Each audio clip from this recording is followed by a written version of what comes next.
Antisipasi banjir, pihak pemerintah Kota Palembang melalui Dinas PUPR dan Satpol PP meninjau sejumlah kawasan yang terdapat bangunan di atas saluran air. Beberapa kawasan tersebut ialah daerah 26 Ilir serta Puncak Sekuning Palembang. Kabid SDA Irigasi dan Limbah Dinas PUPR Kota Palembang, Marlina Silvia mengatakan, dalam peninjauan ini pihaknya hanya memberikan sosialisasi kepada pemilik bangunan dan jika masih belum ada itikat baik, maka Satpol PP Palembang akan memberikan tindakan tegas. Kami bersama Pol PP selusur saluran bangunan yang ada di atas saluran dan rata-rata bangunannya pasti bangunan liar. Tidak pernah akan pemerintah kota memberikan izin terhadap bangunan di atas saluran. Bersama Pol PP kami selusur dan terdeteksi di lokasi ini banyak sekali bangunan di atas saluran.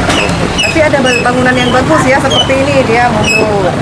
Tapi kami minta kepada pemilik untuk membuat plat sendiri, jadi kewajiban pemilik dong, bukan pemerintah kota. Jadi jangan semuanya diserahkan kepada pemerintah. Setiap pengusaha punya kewajiban, punya kewajiban buat plat sendiri dan harus dibersihkan. Sementara itu, Kabid Tibum dan Tranmas Satpol PP Palembang, Charlie Panggar Besi mengatakan untuk di daerah 26 Ilir ditemukan banyak PKL dan bangunan di atas saluran air. Sementara di Puncak Sekuning terdapat sejumlah jembatan kecil yang konstruksinya hampir menutupi saluran air. Terkait hal tersebut, pihak Satpol PP akan mengadakan rapat bersama PUPR, kecamatan, lurah, dan bagian hukum terkait masalah ini, serta akan melayangkan surat peringatan kepada pemilik bangunan. Jika hingga surat peringatan ketiga tidak digubris, maka akan dilakukan pembongkaran. Mengadakan rapat, jadi rencananya akan kita adakan dalam minggu ini rapat bersama PUPR, UPT PUPR, kemudian camat terkait dan lurah. Kita ajak juga nanti bagian hukum sebagai pertimbangan hukumnya.